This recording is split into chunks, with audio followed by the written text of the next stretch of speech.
This week, highlights from season 4 of Full Measure. The FBI's main target, the man they claimed for over a year was Trump's unmistakable Russia connection, a spy, wasn't charged with anything. You've never met President Trump. You've never spoken to him. Never. From the government investigation that fell flat to real and present dangers. Do you believe it's okay for them to go overseas and take up arms against American interests? Let us be real. People are going to fight back. To the incredible stories of those who fought the system and won. People that told you it couldn't be done? Absolutely. People that told me it could not be done. We'll talk about some of our favorite stories with the correspondents who reported them in our Full Measure Roundtable edition.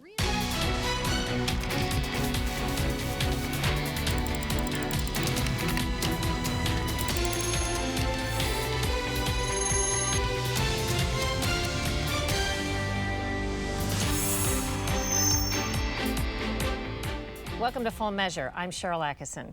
Today we have a special look at excerpts from some of our favorite stories from season 4 of Full Measure. Also here for the occasion are some of our correspondents, Scott Thuman, Lisa Fletcher, and Josie Sturban. We're going to begin with some of the most enlightening interviews that we did this season on Full Measure, and one of my favorites was with a man named Carter Page, who the FBI wiretapped 4 times, and he was accused of being Trump's nexus to Putin, but never charged with anything. But in the end, Special Counsel Robert Mueller concluded no American colluded or even coordinated with Russia. The FBI's main target, the man they claimed for over a year was Trump's unmistakable Russia connection, a spy, wasn't charged with anything. You've never met President Trump. You've never spoken to him. Never. If you could say something to him, what would you say? I would say, having experienced firsthand the witch hunt that he's had to live through, the fact that he has achieved so much is just absolutely extraordinary, in the face of all that. So, and there's this surprising bit of background, his reportedly long history of assisting U.S. intelligence agencies prior to them deciding he was a Russian spy.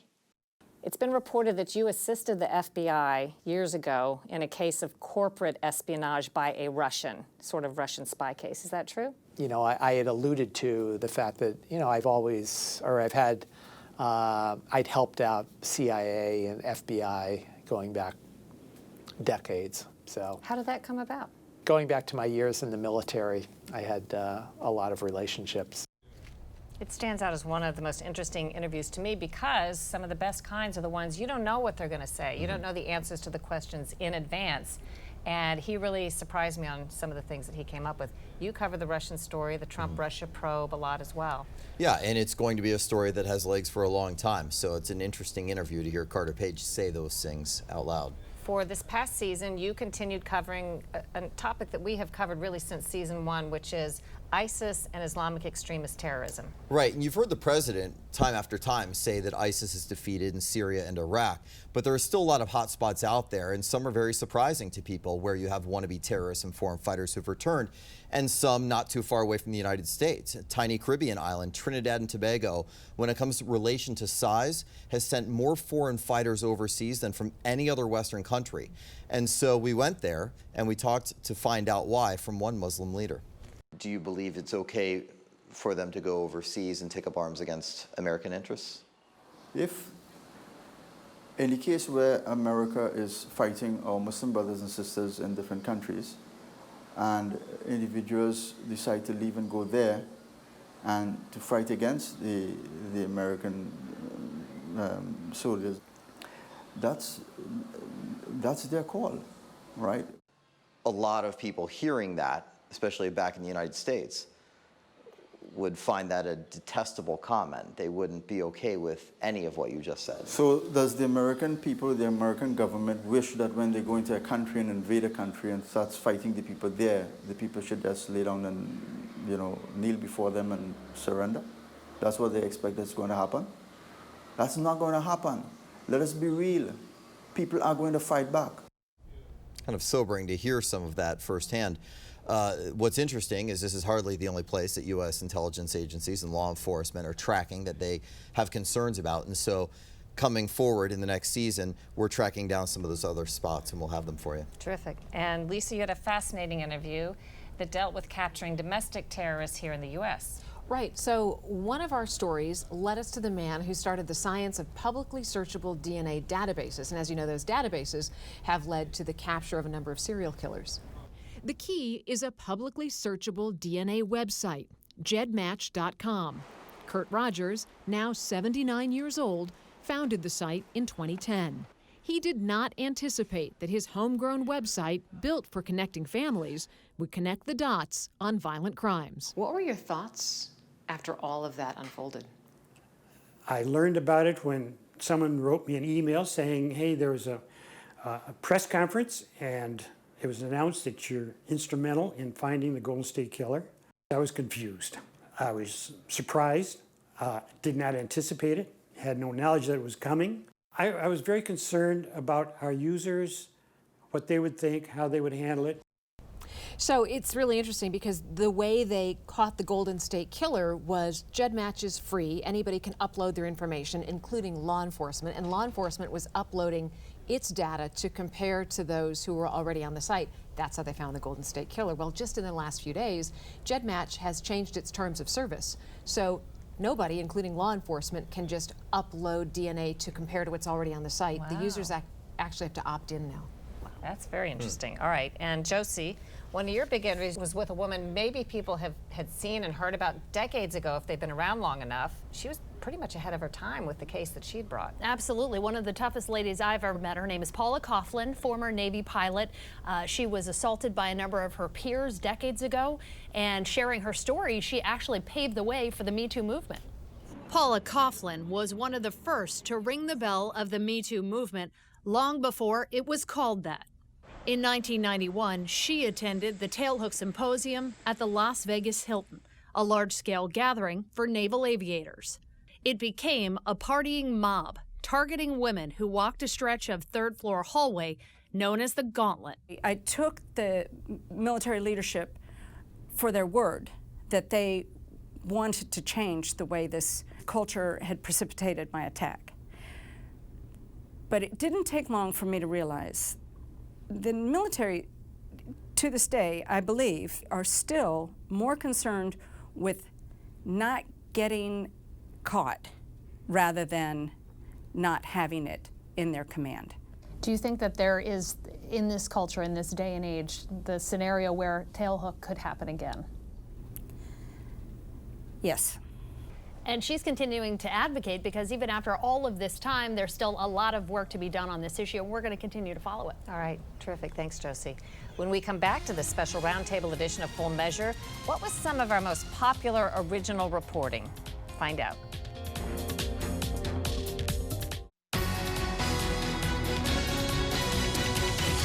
Welcome back to our roundtable edition of Full Measure. For this segment, we picked just a few of the many stories we covered that you probably didn't see anywhere else. In my case, we're the only ones who reported on an astounding allegation for the government's own pro-vaccine medical expert, a world-renowned neurologist, Dr. Zimmerman, who says that science convinced him that vaccines can cause autism after all in exceptional cases. But now, Dr. Zimmerman has provided remarkable new information. He claims that during the vaccine court hearings all those years ago, he privately told government lawyers that vaccines can and did cause autism in some children. That turnabout from the government's own chief medical expert stood to change everything about the vaccine autism debate, if the public were to find out. And he has come forward and explained how he told the United States government the vaccines can cause autism in a certain subset of children. And the United States government, the Department of Justice, suppressed his true opinions. The Justice Department has no comment while an investigation on all of this goes on. Now, Scott, among all the great stories you did a fascinating story on the oil boom. And I'm sure a lot of people knew about this. I had heard nothing of it until you brought back that information. Right, well, it is one of the stories that seems to be overlooked. And it's about this boost to the economy and to the national security that's really been driven by an oil boom in West Texas in a place called the Permian Basin.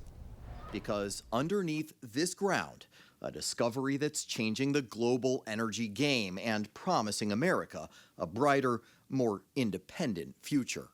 By the time it's done, it's probably going to be the largest oil field in the history of the world. Tapping into these giant reserves has just made America the #1 crude oil and natural gas producer in the world, outpacing Saudi Arabia, Russia, and Iran. There's some estimates that put it by 2025 to be exporting upwards of 8 million barrels a day. More than Iraq. More than Iraq, which is extraordinary to think about. That was George P. Bush, by the way, speaking there. He's the commissioner of land there. But this is one of those reasons that you hear President Trump, specifically in his State of the Union address, continue to say that, that America now has energy independence, and they truly have moved up the ladder significantly because of this find. Really good story. Perhaps one of our most interesting and relevant stories touched upon healthcare costs, I think, and why more people aren't trying a very simple solution. For that, we went to Montana, where we met a remarkable woman who accomplished what nearly everybody said was impossible. Our story begins a few years back, about 2,000 miles from Washington, D.C., in Helena, Montana, where Marilyn Bartlett was assigned to tackle the seemingly impossible. People that told you it couldn't be done? Absolutely. People that told me it could not be done. When we talk about what's the issue with healthcare today, a lot of people say the issue is getting everybody insured. This was not really the approach that you took. You're right. I don't agree with that. I think the solution is getting the costs affordable. And I did not take the approach of insurance for everyone. I found a lot of waste just with the insurance part. She began by comparing charges from 2 different hospitals for similar knee replacements. And one came in around $30,000 and the other at $105,000. Huge difference. I just kept asking why? Why? Well, the implant was much more expensive. Well, can I see the invoice? Can I see what you paid? No, that's private. You can't see that. So I couldn't get to the information. It was frustrating. I couldn't get to the answers. And one particular hospital said, well, we don't really know our costs. Now, it seems to me a page could be taken from that book nationally, but nobody so far is trying, even talking about this possibility outside the insurance system. Josie, you did a fascinating story. We've been talking about this since the first season of Full Measure, kind of digging into America's nuclear power industry and what's going on with that. And there are big construction projects happening. They cost billions of dollars, but there's also huge potential for failure here, and it raises a lot of questions about the future for nuclear energy. Every time Steve Prenovitz looks at his monthly power bill, he gets angry. Pretty much everything has been passed on to the ratepayer. This is the source of his anger, the Vogtle nuclear plant in Waynesboro, Georgia, operated by Georgia Power. Crews nearby are working on Vogtle's 2 new reactors that have become the face of the industry's problems in this country. Reactors 3 and 4 are years behind schedule and more than a jaw-dropping $10 billion over budget so far, a seemingly bottomless pit supported by federal taxpayers. Greg Yatsko, the former nuclear regulator, now says it's time for America to face a harsh reality check. Do you view nuclear power as essential to our power grid at this point, given all the alternatives? Not at all. I think we have many, many alternatives. So they remain confident that project you saw under construction there, that thing is going to get done. And one of the many things I loved about the story, which we all try to do when we examine an issue like that, it's not we're shoving one view down your throat. We're actually showing both sides and letting people make what they wish of the information and decide for themselves. Absolutely.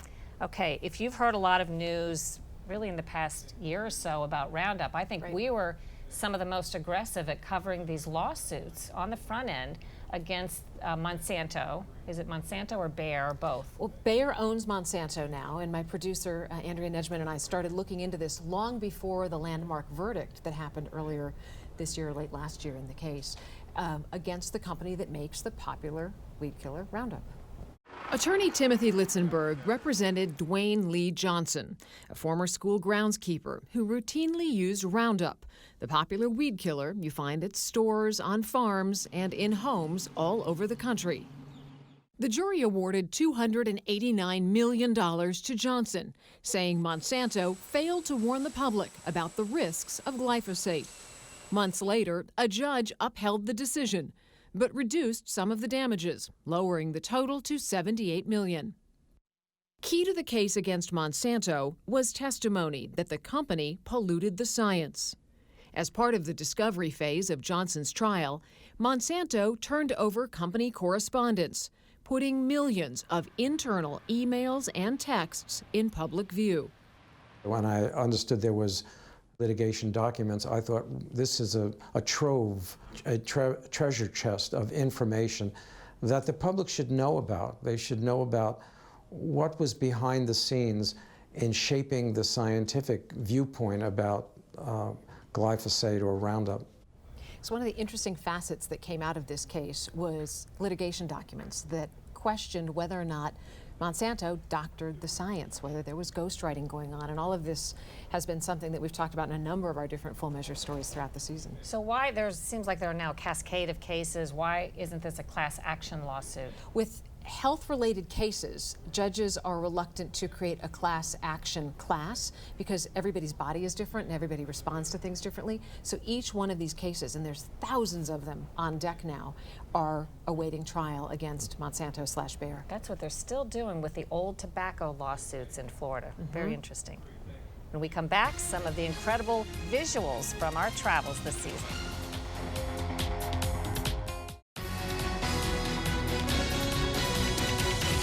Welcome back to our roundtable. As part of our reporting, we see some amazing sights and scenes around the world. We picked a couple of them.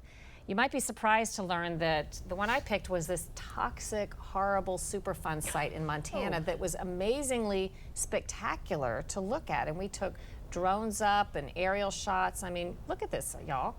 I mean, it's literally poisonous, but beautiful and stunning. And I might add, they're trying to clean it up, and they finally may be making inroads. Well, look at that scenery. What do you think about that, Scott? I mean, it's postcard worthy despite what's in there. Yeah. What about you? Do you have you talk about pits. We went to a pit, not a toxic one of that level, but perhaps a lot of people would want to avoid. So not for the squeamish. If you look at this one, we were in Sweetwater, Texas. And oh no. Yeah, this is the world's largest rattlesnake roundup. They've been doing it for more than 60 years, and they bring in all these rattlesnakes that they measure, they study for science, they harvest them, which is controversial, obviously, but then also they do things like this, where we did a little reporter involvement. This is milking a rattlesnake for venom that they use for anti-venom and research, and I stupidly said, yeah, I'd love to give that a shot. But I got out of there without a bite, and that's a small victory in itself, I guess. Were you scared? Have you handled snakes before? I've never before, and so I wasn't scared at the moment, and then when I got back to the hotel room, you're like, that's when I had a minor panic attack about what I'd just done. Now the bucket list, though, you've checked that one off. We'll keep going. You can rent an off a party. Snake milk a rattlesnake. Yes. That's quite the bucket list. It's a talent. It's on the resume now. Josie, what about you? We made an amazing trip to Nevada to see the federal government's wild horse population. It was an absolutely stunning trip. I mean, you go out into the middle of nowhere by about 100 miles, make a left turn into the range, and just keep on driving. There is no one out there, and you get to see these wild, majestic animals in herds, and it just completely slows you down. You see how they live, and it is just amazing, amazing to be part of. I definitely prefer that to the snakes. Yes. No offense, because that was amazing. And what you did. can't handle the wild horses. Yet, first of all, they won't let you get anywhere near them. Really? As soon as you get within a football field of them, they are hightailing it out of there. But good for you. If only snakes did the same. Yes. And Lisa. So producer Mark Orchard and I went down to the Kennedy Space Center, and it was like unleashing two 5-year-olds at Disney World. I mean, we're both space nerds, and this was such a dream assignment for us. That is me in front of the Crawler, which is one of the 10 largest self-powered land vehicles in the world. Its top speed is 1 mile an hour, and that is used to move spacecraft from the Vehicle Assembly Building to Launch Pad 39, or all of the Launch Pad 39s, I should say. We got to go out onto Launch Pad 39A, which we're going to see a picture of here in a minute, I'm sure. I was so excited because 39A is where they launched the Apollo missions from. Okay. So we got to go out there. use it for anything, or is it just sort of a memorial? No, right now it's used by SpaceX. Okay. So it's the legacy there is incredible, and I even took a rock from the drive that the crawler takes all the way up to 39A. So I got my little souvenir. It was a great That's day. awesome. We had the best day. Yeah. Definitely nerdy, but in a good way. So I'm the fun. same way. Yeah. When we come back to our roundtable, we're going to answer a couple of your questions.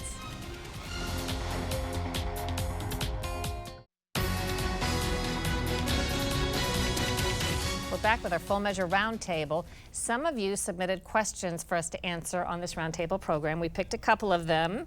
Here's one from Sarah. She asked, good question, how do you keep your facts straight in the age of social media and fake news? Josie? It's all about research, and I have to give credit to our producers. They do a ton of fact checking every step of the way, not just as we research the story, but once we've written the script, before it goes to air, it's going through every single point to make sure we can prove it. But Scott, when the fact checks happen, how do you know whose facts, if you're checking, prove to be the right ones to be Well, you checked? have to go to the source, right? So it's not just citing someone else's publication. Right. It's getting that information directly, and that's where a lot of those long hours are spent. It's a rigorous process, but thankfully it's not just one person. There's a really great team, as you know, here at Full Measure, so everyone's kind of dipping into their own knowledge and resources, and eventually you feel very, very confident you've got it right. Having great, reliable sources, always checking the facts, and then checking the data. I mean, what we've come across a lot with a lot of our research is you see a document cited, then you go find that document and make sure it's actually what whomever told you it was about is actually about, because people like to take things out of context. That's absolutely you really right. got to find all of the information in context and then decide if it is what you were told that it is. I echo that. The original sourcing, we use a professional fact checker as well on our stories where we need the extra check.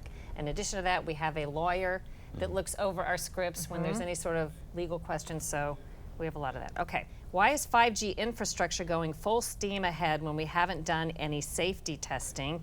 And coincidentally, that is going to be the subject of a cover story this fall for Full Measure, so stay tuned for that. So thanks to all of you, and thanks to our viewers who I know appreciate our original program each week.